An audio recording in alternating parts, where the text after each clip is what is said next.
Hey guys, this is Anthony Morganti from anthonymorganti.com, and this is episode 11 of Photo Critiques. And in Photo Critiques, people send me in some of their images, and I go over each photograph and offer suggestions on how they can improve the image and hopefully improve their photography. And hopefully also I give tips for everyone on how you could improve your photography. Today I'm going to critique the work of PaShia Lis. And again, I know I'm probably mispronouncing that name, so I mean, no disrespect when I mispronounce people's names. I'm just bad at it. I mispronounce my wife's name all the time. That gets me in trouble. So, anyways, before I do get into PaShia's work, if you guys could do me a favor and subscribe to my videos on YouTube and share them, I'd like them. I'd really appreciate it. Okay, this first image, this is kind of a classic image where you would put, usually it's done with wedding bands. You would put a wedding ring right here, and it would make the heart, a heart like shadow here. And often you would use the Holy Book, whatever. If it's a Christian wedding, you might use the New Testament here or something like that. You know, or use a book that has the vows, you know, that they read. This shot, typically what you want to do, what PaShia did is correct. You want to use a very wide aperture so you get very shallow depth of field so that the words are very easily blurred. They're blurred in the foreground and blurred in the background. So f/1.8 is perfect. What you do though is obviously you want it backlit so the heart shadow forms right here where you could see it, but it's a little, this one is a little too bright, so you want the light less bright. What happens is the white pages will be less bright, but the shadow actually will appear darker. So that's what you want. So typically you put something circular, like I mentioned, it's usually a wedding band. You backlight it slightly so that you get this heart shape, which PaShia did perfectly. Use a wide aperture, and but in this case it's a little too bright. The other thing is you want to focus right on the object. This is a zoom in. You can see it's a little soft. It's a little bit blurry. So in PaShia's case, what I would have recommended is that you use live view on your camera and you focus right on this. It looks like a 55 maybe or 68. Can't really read it. It's a little blurry. You focus right on these letters here and make sure they're the crispest, clearest thing in the photo. And take the shot. Now, if that was a wedding band, you'd of course focus on usually the top edge of the wedding band. Make sure that's in perfect focus. So it's a nice shot though. Nice idea. PaShia told me that only been in photography like a year and are experimenting, doing different things, and so that's the way you learn, and it's great. This shot here I like too. The only thing too on this shot, it's a little soft. This being the actual subject, in my opinion, is this clock. As I zoom in, you can see it's a little blurry. So again, it's f/1.8. Shallow depth of field, so you don't have a lot of room for error. If you focus on these numbers, so let's say this number 10 is in perfect focus, what if is going to be a little blurry. So you might want to use a slightly smaller aperture, maybe f/5.6, and it would have focused on this clock, and then this would have been in focus also. But then everything else, this would have dropped back behind it out of focus. This might be a little too bright, but this is a dark clock, and you want it, you know, you want to see the features. This is a dark book, so you have to expose for that, so it makes this more bright. But that's okay. I don't think the brightness is a problem, really. I just wish the focus was a little better. This is a kind of a classic shot too, where a flower is on fire. Again, we do have the problem with the focus. It is a little blurry. Even though it's on fire, it still should be a little crisper. Again, it's at f/1.8. It's okay. I would probably go a little smaller, again maybe 5.6 to get a little more depth of field so the vase is in focus and the flower is in focus. The other thing is too, you don't want to cut off the fire. See how the flames are cut off at the top? You want all that in the frame. So, you know, they used a 50. I noticed PaShia used a 50mm lens in every shot so far. Maybe that's the only lens that you know that's available. So in this case, though, I would have backed up a little more, and then you could have cropped the image in post so it was at the bottom of the vase. And so get the whole image or the whole flame in the image and make sure it's in crisp focus. This shot I like. This is now it's got this kind of pinkish purplish cast on it, which is okay. It's nice. 7.1 aperture on landscapes. I had written articles before.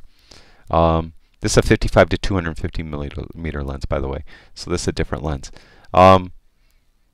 That there's a sweet spot on everyone's lens. It's usually 2 to 4 stops closed down from wide open. So if wide open is 1.8, you know, 2 to 4 stops would be, you know, what in top of my head, f8, f11. So that would be where it's it doesn't give you the most depth of field. F22 is going to give you more depth of field, but it's where the image is the clearest and the most crisp. So I probably would have. I doubt that f7.1 is, you know, well, it's f4, so no, f7.1 probably isn't the sweet spot of this lens. I would have probably, I shoot a lot of my landscapes on mine with f11. This stuff I talk about sweet spot, you refer to my website, anthonymorganti.com, and I talk about sweet spots of lenses and stuff. You'd have to search around the articles. It's one of the more recent articles, though, probably within the last 2 or 3 weeks. So I would have used a little smaller aperture on any landscape or cityscape. I would say try to use at least f11, f8 at the widest.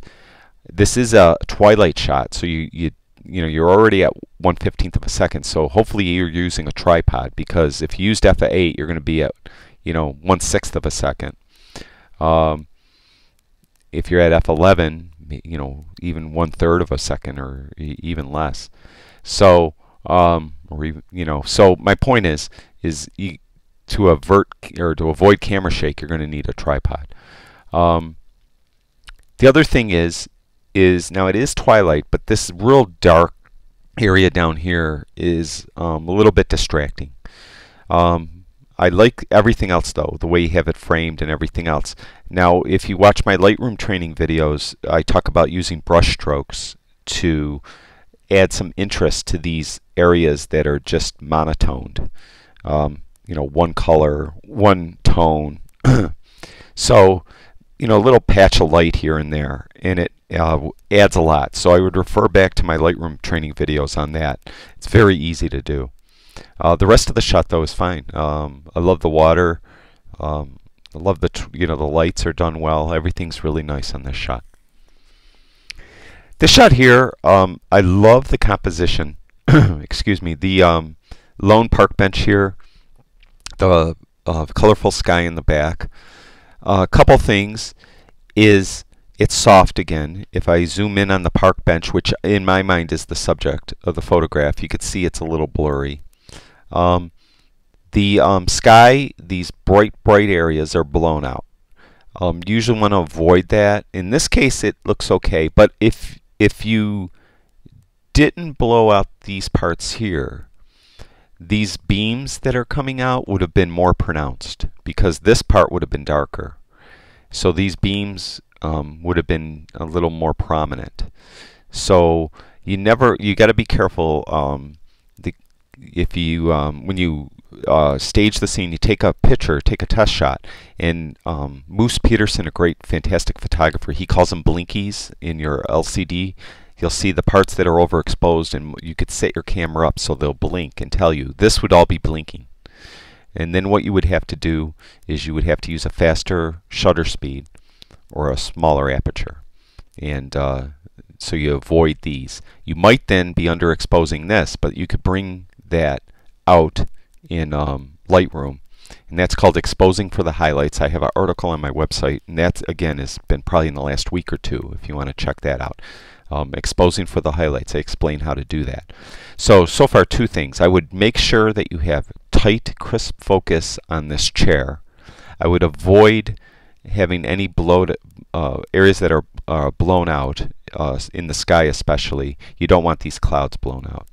The other thing is you're at f of 5.0. This is a landscape, again, I would be at least f8, preferably more around f11. It would give you more depth of field. I would focus on this park bench and have that in crisp focus. But as I mentioned, the composition I love. I love this flowing path that flows through the bottom of it. You know, I love the look of it. It's really nice. This shot here, it's okay. The light was real flat. This is one of those scenes where I would suggest, if you could get back to this area, if it's near you, is to go back early morning, late evening when the sun's rising or setting and get some warm light. Maybe you could go in the fall when the leaves are orange and yellow to add some more interest. The composition is perfect. It's fine. Used a long enough shutter speed of 1/6 of a second where the water is starting to blur. You might want to use just a little longer, even maybe a second, 1 second shutter speed. You could have had your ISO down too. You could use ISO 100, 200, have your shutter speed a second. Would have blurred the water a little more, and that would have, I think, been a little more visually pleasing. And like I mentioned, if you could go later or early in the day at sunrise and sunset and get some warm light spilling on this, and perhaps go in the fall when the foliage is yellow and orange, it'd be a postcard shot in vertical format. But it'd be a really nice shot. This here too, the only thing I could say is, well, a couple things. The focus too. It's a little soft. Since the background doesn't matter, you could have used a really small aperture, f11, f14, and got a lot more depth of field because you're not worried about blurring out the background. You have some hot spots. These are these little bright spots here, here, here, and that's typically from your light source.